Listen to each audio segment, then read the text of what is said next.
Alors la priorité, c'était de trouver quelqu'un, homme ou femme, qui soit capable, de par les propositions qu'il ou qu'elle ferait, de traduire les valeurs de la marque. Et moi, j'aimais juste les produits, tout naturellement. Et quand je su qu'ils avaient quelque chose à faire à Paris, je disais, ah oui, il faut faire comme ça, il faut faire comme ça.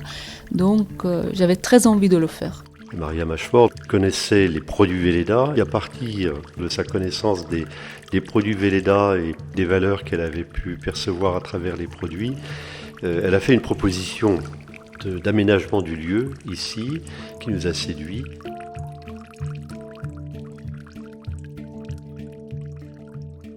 À la suite de ça, ils m'ont convoqué sur leur site à Huningue parce qu'ils avaient l'intention de faire une extension pharmaceutique sur site et faire un siège social. Mon Dieu, ce qui est industriel, voilà, c'est dans une zone industrielle et puis ça n'a pas forcément besoin d'être beau. Tandis que ce qui est au centre de Paris, évidemment, doit être très beau. Je crois que ce qui est au centre de Paris doit être très beau, mais ce qui est dans une zone industrielle doit être très beau aussi.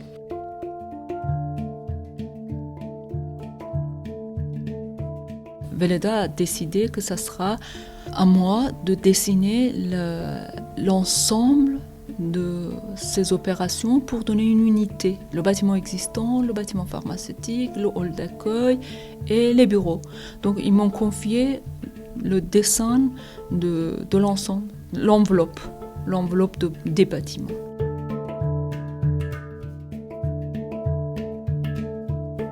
Dès que j'ai su que je vais faire ça, les idées sont venues tout de suite, comme pour la boutique. Dès le début, je savais ce que je vais faire. En fait, tout était installé dans ma tête, etc. Une fois que j'ai eu la configuration de bâtiment.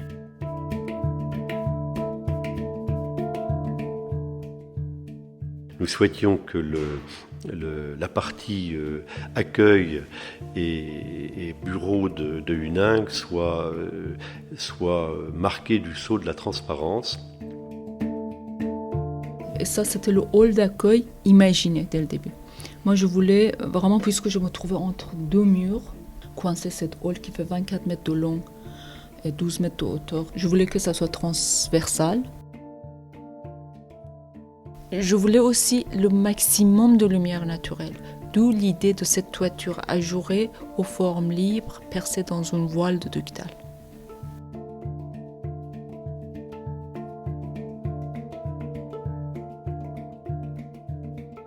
Après, puisque c'était deux lignes droites quand même, les courbes, cette ruban qui vient tourner autour de cette hall, c'était juste pour donner le contraste, parce que moi j'aime bien travailler entre toujours noir, blanc, droit, courbe, tu vois, ces contrastes pour mettre en valeur plus les uns et les autres. J'aime bien le positif, négatif, froid, chaud, bois, vert.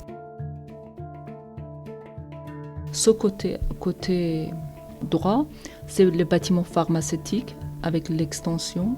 Donc tout est fermé et blanc, et puis on a des accès, mais tout reste dans le blanc et pur et fermé, côté rassurant de pharmaceutique, etc.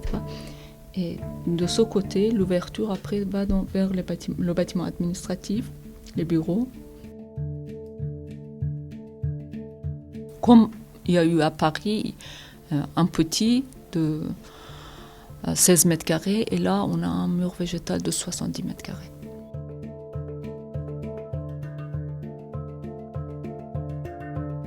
Vu que j'étais un peu double casquette de paysagiste, on m'a confié également la création de jardin. Donc, ici, ça veut dire le jardin, pour moi, pénètre dans le bâtiment d'une présence de mur végétal, ça fait sa continuité. Et de l'autre côté, on a des terrasses plantées, plus les toits végétalisés qui font le lien.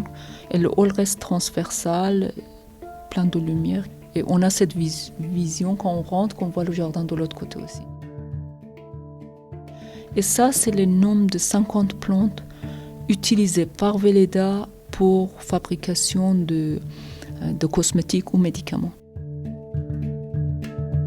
En fait, j'étais très inspirée de le dessin de façade par le dessin de murs végétal. Depuis que je connais Patrick Blanc, j'ai adoré ces dessins qu'il fait parce que le moment où il fait, c'est un dessin technique de plantation. Mais il y a une telle liberté dedans. Il y a tout un jeu de l'ombre et lumière dans cette hall. Et moi, c'est mon grand plaisir quand je suis là et que je vois les écritures qui se promènent partout. En fonction du soleil et l'ensoleillement, on a l'ombre de nos ouvertures sur le toit. La difficulté, c'était plus se battre pour faire ce qu'on veut. C'était pas le projet était difficile, non, c'était se battre pour réaliser ce que je voulais. Parce que quand j'avais présenté cette image, ils avaient dit on la laisse rêver. Là où je suis très reconnaissant, c'est dans le fait qu'elle a su, avec une certaine obstination, conserver un certain nombre d'idées qui lui paraissaient essentielles et que, a priori, je ne comprenais pas ou j'étais amené à mettre en doute. Elle a une qualité doucement féminine, clairement féminine, ce que j'appellerais doucement volontaire. Parvenir finalement à faire valoir et à faire triompher son point de vue, mais d'une manière douce. Ça a été, je pense, très précieux.